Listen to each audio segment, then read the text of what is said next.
ഇവാഞ്ചലിയും അനുദിന സുവിശേഷ വിചിന്തനം. ഈശോ മിശിഹായ്ക്ക് സ്തുതിയായിരിക്കട്ടെ.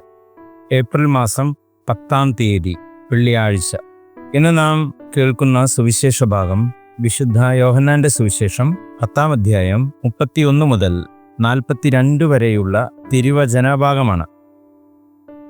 യേശുവിനെ വീണ്ടും എറിയാൻ കല്ലുകൾ എടുക്കുന്ന യഹൂദരെയാണ് ഇന്നത്തെ സുവിശേഷത്തിലും നാം കണ്ടുമുട്ടുക. മാത്രമല്ല, യേശുവിനെ ബന്ധിക്കുവാൻ പോലും അവർ പരിശ്രമിച്ചു. എന്നാൽ ഈശോ അവരുടെ കൈകളിൽ നിന്ന് രക്ഷപ്പെടുന്ന സംഭവവും ഇന്നത്തെ സുവിശേഷത്തിൽ നാം കാണുന്നു. ഇതിനെല്ലാത്തിനും കാരണം യഹൂദരുടെ അറിവില്ലായ്മയാണ്. അറിവില്ലായ്മ എന്നതിനേക്കാൾ പറയുക ജ്ഞാനം. അത് യഹൂദർക്കില്ല. ജ്ഞാനമെന്നത് ദൈവത്തിൽ നിന്ന് ദൈവത്തെക്കുറിച്ചുള്ള അറിവ് ലഭിക്കുക എന്നതാണ്. അത് ദൈവകൃപ ഉണ്ടെങ്കിൽ മാത്രമേ സാധിക്കുകയുള്ളൂ. ജ്ഞാനമെന്നത് ദൈവത്തെക്കുറിച്ചുള്ള അറിവാണ്.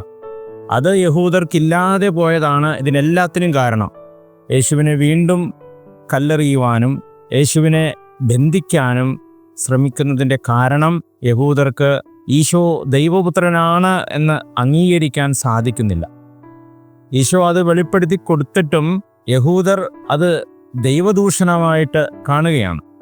ഈശോ ദൈവദൂഷണം പറയുന്നു, ദൈവത്തിനെതിരായി ഈശോ സംസാരിക്കുന്നു എന്ന് യഹൂദർ പറഞ്ഞു വയ്ക്കുകയാണ്. ഈശോ അവരോട് പറയുന്നുണ്ട്, പിതാവിൽ നിന്നുള്ള അനേകം നല്ല പ്രവൃത്തികൾ ഞാൻ നിങ്ങളെ കാണിച്ചു. ഇവയിൽ ഏത് പ്രവൃത്തി മൂലമാണ് നിങ്ങൾ എന്നെ കല്ലെറിയുന്നത്? യോഹന്നാന്റെ സുവിശേഷം 10-ാം അധ്യായം 32-ാം തിരുവചനത്തിലൂടെ ഈശോ യഹൂദരോട് ചോദിക്കുകയാണ്. അപ്പോൾ യഹൂദർ പറയുന്നുണ്ട്, ഏതെങ്കിലും നല്ല പ്രവൃത്തികൾ മൂലമല്ല, ദൈവദൂഷണം മൂലമാണ് ഞങ്ങൾ നിന്നെ കല്ലെറിയുന്നത്. കാരണം മനുഷ്യനായിരിക്കെ തന്നെ നീ ദൈവമാണെന്ന് സ്വയം പ്രസ്താവിക്കുന്നു. ഈശോ അവർക്ക് വീണ്ടും വചനത്തിലൂടെയും തൻ്റെ ജീവിത സാക്ഷ്യത്തിലൂടെയും ഇതെല്ലാം ചെയ്യുന്നത് തൻ്റെ പിതാവായ ദൈവം മൂലമാണെന്നും താൻ സ്വർഗത്തിൽ നിന്നിറങ്ങിയ ദൈവപുത്രനാണെന്നും ഒക്കെ എത്ര പറഞ്ഞിട്ടും മനസ്സിലാക്കാനായിട്ട് യഹൂദരുടെ ആന്തരിക നേത്രങ്ങൾക്ക്, അവരുടെ ഹൃദയങ്ങൾക്ക് സാധിക്കുന്നില്ല എന്നതാണ്. അവരുടെ ഹൃദയം മന്ദീഭവിച്ചിരുന്നു. കുരിശിൻ്റെ വഴിയിൽ നാം കാണുന്നുണ്ട്, കുറ്റക്കാരനല്ലാത്തവനെ കുറ്റക്കാരനായി വിധിച്ചു എന്നത്. ഈശോയിൽ ഒരു കുറ്റവും കണ്ടെത്താൻ നമുക്ക് സാധിക്കില്ല.